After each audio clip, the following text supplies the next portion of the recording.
America की university of Delaware के professor doctor Mukhtar Khan. Khan साहब, आपका भी बहुत बहुत स्वागत है प्रोफेसर। आपका भी thank you very much for having me. और तीसरे मेहमान हैं इंडिया टुडे के वॉशिंगटन डीसी के करेस्पॉन्डेंट रोहित शर्मा। रोहित जी, आपका भी बहुत बहुत स्वागत है। सबसे पहले मैं रुख कर रहा हूं डॉक्टर मुख्तर खान आपका। How do we make sense of Donald Trump के स्टेटमेंट, क्योंकि 4-5 दिन में 4-5 किस्म के स्टेटमेंट आ गए। सबसे पहले फॉर्मल अनाउंसमेंट से भी पहले ट्रुथ पर उनका पोस्ट आया, फिर प्रेस कॉन्फ्रेंस में उन्होंने कुछ बोला, अरब कंट्रीज में गए तो फिर कुछ बोला, कभी ट्रेड की बात कर रहे हैं, कभी कह रहे हैं कि नहीं मैंने मीडिएट नहीं किया, उनको इंडिया की प्रिंसिपल पोजीशन पता है कश्मीर को लेके, हमें किसी भी किस्म का बिचौलियापन, किसी भी किस्म का सरपंच पना किसी का नहीं चाहिए। इन सबको वो लगातार चैलेंज कर रहे हैं और फिर उन्होंने एप्पल को लेकर भी एक स्टेटमेंट दे दिया। How do we make sense of this sir? आपके सुनने वालों को मेरा सलाम, नमस्ते Saurabh ji. I think we are a bit troubling जिस सीक्वेंस में वो चल रहे हैं। तो पहली तो बात यह है कि he did try to take credit, और सबसे पहले उन्होंने अनाउंस किया सीज फायर, विच शोज के ही वाज इन द लूप, वरना उनको पता कैसा चलता कि सीज फायर हो रहा है। और पाकिस्तान की तरफ से इमीडिएट एक्नॉलेजमेंट आया एंड दे थैंक, शहबाज शरीफ ने डोनाल्ड ट्रंप को थैंक कर दिया। बट इंडिया की तरफ से ना तो एक्नॉलेजमेंट आया कि the US played any role, ना प्राइम मिनिस्टर मोदी ने अपने जो सिंदूर के बारे में, जो पहला ऑपरेशन सिंदूर के बारे में जो उनका पहला बयान था, उसमें ना तो एक्नॉलेजमेंट था कि डोनाल्ड ट्रंप या अमेरिका का कोई भी रोल था। बट जो प्राइवेटली मीडिया से जो बात कर रहे थे of the record Indian government officials, वो एक किस्म से डोनाल्ड ट्रंप से इरिटेशन जाहिर कर रहे थे and they were trying to hint के इंडिया अमेरिका के प्रेशर के अंदर नहीं आके सीज फायर किया। India was going to do the ceasefire anyway at the request of Pakistan. यानी इंडिया जो नैरेटिव बनाना चाह रहा था वो ये था कि इंडिया ने इतनी पिटाई कर दी पाकिस्तान की कि वो भाग भाग कर आए और उनके डीजीएमओ ने रिक्वेस्ट किया कि सीज फायर करे, and so India accepted it. But that is a contradiction, because India में तो काफी एक्सपेक्टेशंस थे कि पाकिस्तान के 4 टुकड़े हो जाएंगे, बलूचिस्तान आजाद हो जाएगा, 71 में बांग्लादेश बन गया और अब 2025 में बलूचिस्तान बना देंगे। सो द हाई एक्सपेक्टेशंस जो थे इंडिया में विद दिस वॉर, ये जो नैरेटिव इंडिया बनाना चाह रहा कि हमने सीज फायर एक्सेप्ट कर लिया क्योंकि हमने अपने ऑपरेशन सिंदूर के जो गोल्स थे वो अचीव कर लिए, वो डिस्ट्रॉय कर दिया डोनाल्ड ट्रंप ने। मुझे लगता है कि डोनाल्ड ट्रंप इज अपसेट कि India has not acknowledged his role and his importance, और ना तो नरेंद्र मोदी ने पब्लिकली उनको थैंक किया, ना डॉक्टर जयशंकर ने उनके रोल, या जेडी वैंस या मार्को रूबियो जो रात भर फोन पे फोन किए जा रहे थे। सो उसके बदले में ही स्टार्टेड ट्रोलिंग इंडिया, और उस ट्रोलिंग में उन्होंने ये जो कश्मीर का मुद्दा उठाया, आपको याद होगा पहले टर्म में भी उन्होंने इमरान खान से जब मिले थे तो he had raised the issue कि I want to play a mediation role in on the Kashmir issue. तो फिर उन्होंने कश्मीर का मुद्दा उठा दिया when he was in Saudi Arabia और कहने लगे कि आई वांट टू, और बार बार 4 बार क्रेडिट ले चुके हैं इन डिफरेंट सेटिंग्स के आई वाज इंस्ट्रूमेंटल, और फिर उन्होंने ट्रेड को भी बीच में लेकर आया। तो I think there are 3 things going on. एक वो क्रेडिट लेना चाह रहे हैं because he ultimately wants to win the Nobel prize. जो दूसरी चीज ये है कि Donald Trump is upset with India, और तीसरी चीज ये है जो ट्रेड एग्रीमेंट्स जो चल रहे हैं, उस ट्रेड एग्रीमेंट पे मुझे लगता है वो इंडिया पे दबाव डालने की कोशिश कर रहे हैं। सो ही इज यूजिंग ये जो मतलब इंडिया और पाकिस्तान को एक दर्जे पे उठा दिया है। I am close to Pakistan, I am close to India, both the leaders are wise and intelligent. इस तरह से वो जो बार बार इंडिया पाकिस्तान को एक लेवल पे लेकर आ रहे हैं, ट्राइंग टू पुश इंडिया, ताकि क्योंकि टैरिफ के नेगोशिएशन शुरू हो गए हमें सीरियस लेवल। पीयूष गोयल साहब जो इंडिया के ट्रेड मिनिस्टर हैं वो इस वक्त अमेरिका आ चुके हैं, and there is a final push and he is trying to get India to lower his tariffs, जो ट्रेड बैरियर्स है वो खत्म करे और जो ट्रेड डेफिसिट है उसको खत्म करे बाय आइदर बाइंग F-35 और बाइंग समथिंग एल्स। और वहां पर आई थिंक ये जो एप्पल वाली जो उन्होंने स्टेटमेंट इश्यू की है उसमें 2 चीजें हैं। एक तो ही पर्सनली इरिटेटेड के Apple why is Apple shifting, मतलब वो तो अपसेट थे कि चाइना में मैन्युफैक्चरिंग की, अब चाइना से अगर हम निकाल रहे हैं, ये टैरिफ्स का बिजनेस था to bring manufacturing back to the US, वो यूएस को लाने के बजाय वो इंडिया को जा रहा है। So he is repeating the same China experiment. तो I think Donald Trump genuinely upset है and I think that should be taken seriously, क्योंकि वो शायद कश्मीर का मुद्दा भूल जाएंगे लेकिन he is not going to forget Apple, और ही विल डिमांड के Apple increase its investments in the US and decrease its investments in India. तो वो जो एप्पल पे प्रेशर पड़ रहा है, इट अपसेट्स इंडिया गोल कि हम मैन्युफैक्चरिंग बढ़ाए। इंडिया के जो शेयर है जीडीपी का वो 16 से 17% है सिर्फ manufacturing. India wants to increase the share of manufacturing, India wants to benefit. ये जो रिस्ट्रक्चरिंग हो रही है ग्लोबल सप्लाई चेन की, जो लोग इंडिया चाइना से विड्रॉ करके दूसरी जगह ढूंढ रहे हैं, फ्रेंड शोरिंग, ऑफ शोरिंग वगैरह, India was hoping to benefit. और एप्पल अनाउंस कर चुका था पिछले महीने कि जून के क्वार्टर के बाद से more than 50% of iPhones will be coming from India, बाकी के वियतनाम और थोड़े बहुत चाइना से आएंगे। So now Trump is trying to put a clamp on that. Already Apple का स्टॉक गिर रहा है।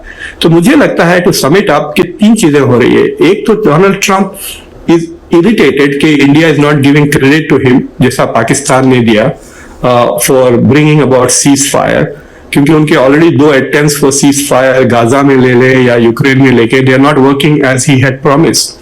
जो दूसरा मुद्दा है कि he is putting pressure on India। तीसरा जो चीज ये है कि we have to revisit कि इंडिया ने जितना शुरू में प्रोपागेंडा किया था कि ये बहुत अच्छे दोस्त हैं, बहुत करीबी दोस्त हैं, ट्रम्प के एडमिनिस्ट्रेशन में काफी प्रो इंडिया लोग हैं, काश पटेल है, तुलसी गैबर्ड है, माइकल वॉल्स जो फॉर्मर नेशनल सिक्योरिटी एडवाइजर थे, he was head of India caucus in the Congress. तो वो जो हाइप बनाए थे इंडिया में पहले 2 महीनों में कि Trump is going to be very pro India, वो हाइप बस्ट हो गया। और एक लास्ट पॉइंट में कहकर आपसे I will pass on the baton Saurabh ji, वो ये सवाल उठता है कि जो सीज फायर के जो अमेरिका के डिस्कशंस हुए इसमें ट्रम्प ने बात ही नहीं की प्राइम मिनिस्टर मोदी से।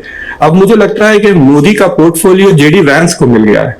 ट्रम्प इज सेइंग आप बात करें अपने ससुरे से। ये जो दोस्ती वाली बात थी जो डॉक्टर जयशंकर को अगर आप गूगल करें तो पता चलेगा, he would say that the mutual दोनों की जो रिश्ता है इतना जबरदस्त, वो तो साफ जाहिर होता, वो अभी नजर नहीं आ रहा है। So it is not just a question कि डोनाल्ड ट्रंप और नरेंद्र मोदी के ताल्लुकात में कुछ ठंडक आ गई है, बट इट ऑल्सो सर्व्स कि जितना importance the Biden administration India को दे रहा था वो अब नजर नहीं आता। मिसाल के तौर पे क्वाड डेड? क्या जापान के प्राइम मिनिस्टर कहां थे ड्यूरिंग दिस एंटायर ऑपरेशन सिंदूर वगैरह? डोनाल्ड ट्रंप क्वाड का जिक्र ही नहीं कर रहे हैं। सो इंडिया को क्या डाउनग्रेड कर दिया गया है from an American strategic point of view? Doctor Khan, यहां से एक क्वेरी ये भी आ रही कि is it just for having upper hand during trade negotiations? व्यापार की शर्तें क्या होंगी उसकी बातचीत के लिए ये है, या वो नए सिरे से अमेरिका इस एरिया में अपना रोल देख रहा है after leaving Afghanistan? How should we look at it? क्योंकि कभी वो चीन को धमकाते हैं, फिर वो चीन की टैरिफ डील को फिर होल्ड पे डाल दिया जाता है, उस जो बढ़े हुए टैरिफ्स हैं उधर समझ में आ रहा है। इतना वोलेटाइल है मार्केट, अजीब ढंग से इसीलिए बार बार रिएक्ट कर रहा है, पॉलिसी मेकर्स को समझ में नहीं आ रहा है how to guess his next step. देखिए 2016 के बाद इंडिया का जो स्टैचर स्टेडीली बढ़ रहा है फ्रॉम जॉर्ज डब्ल्यू बुश के जमाने से, जब से न्यूक्लियर डील बनी थी 2005 में, उसमें doctor Jaishankar was also very closely involve. लेकिन जब ओबामा का पिवट टू एशिया हुआ था, he came up with this whole strategy कि Asia is economically now more vibrant than Europe. तो अमेरिका बेसिकली जो ईस्ट की तरफ देख रहा था टुवर्ड्स यूरोप, अब वो वेस्ट की तरफ देखने लगेगा टुवर्ड्स एशिया। तो जब ट्रंप प्रेसिडेंट बने तो he change the pivot to Asia concept to Indo Pacific. तो ये जो इंडो पैसिफिक जिसमें इंडिया को सेंट्रलाइज किया, वो डोनाल्ड ट्रंप का आइडिया था। इन 2017 की जो ग्रैंड स्ट्रैटेजी, जो नेशनल सिक्योरिटी स्ट्रैटेजी वो पब्लिश किए थे, तो वहां से क्वाड का भी आइडिया वगैरह आया। तो बट द बाइडेन एडमिनिस्ट्रेशन बहुत ज्यादा स्ट्रेटेजिकली पुश किया। Biden was pushing India to be an anti China ally, मतलब इंडिया को वो चाइना के लेंस से देख रहे थे। पहले इंडिया को अमेरिका, पाकिस्तान, अफगानिस्तान के लेंस के थ्रू देखता था, अब वो इंडिया को चाइना के लेंस के देख रहे हैं। India was not seeing America like that, India was seeing America from Jio economic perspective. हमको F414 चाहिए, हमको टेक्नोलॉजी चाहिए, हमको इन्वेस्टमेंट्स चाहिए, हमको मैन्युफैक्चरिंग चाहिए, आपकी तरफ से चाइना को compete करे on the supply chain. So India was looking at China, America as a driver of India's economic growth. विकसित भारत की तरफ propel करने के लिए India was seeing America, and India still sees America as the main engine which can force India to move faster towards development. तो Biden administration was seeing China as the principal enemy और India as the big ally. देखिए, मैं हमेशा मजाक से कहता हूं कि ये जो सुपरमैन और उसका जो एलाई होता है ना, जैसा बैटमैन और रॉबिन है, तो रशिया सोवियत यूनियन के खिलाफ पूरा Europe was America side kick in that war. तो America needs a side kick against China, वो इंडिया को प्रीव्यू कर रहे थे। लेकिन जब डोनाल्ड ट्रंप सेकेंड टर्म में आए, he didn't come and see China as a principal enemy. वो पहली काम उन्होंने शी जिनपिंग को इनवाइट किया to come to the inauguration. He was thinking कि मैं चाइना के साथ रेजोल्यूशन कर लूंगा, and he is not interested in moving manufacturing out of China to some other place. He wants to move it back to America. और वो इस बार जो स्विट्जरलैंड में जो डिस्कशंस हुए हैं चाइना के साथ, इट इज एन अग्रीमेंट के डीकपलिंग नहीं होगी दोनों इकोनॉमीज की। तो मुझे लगता है कि ये जो ट्रायंगल है इंडिया चाइना अमेरिका का, जितना अमेरिका और चाइना के बीच में ताल्लुकात बेहतर होते हैं, इंडिया की स्ट्रेटेजिक इंपॉर्टेंस कम हो जाती है।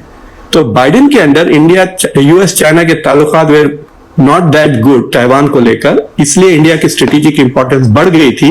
अब under Trump what has happened is के चाइना के साथ there seems to be some rapprochement moving. अब देखिए, आप टैरिफ 145 से 30, 125 से 10% हो गए।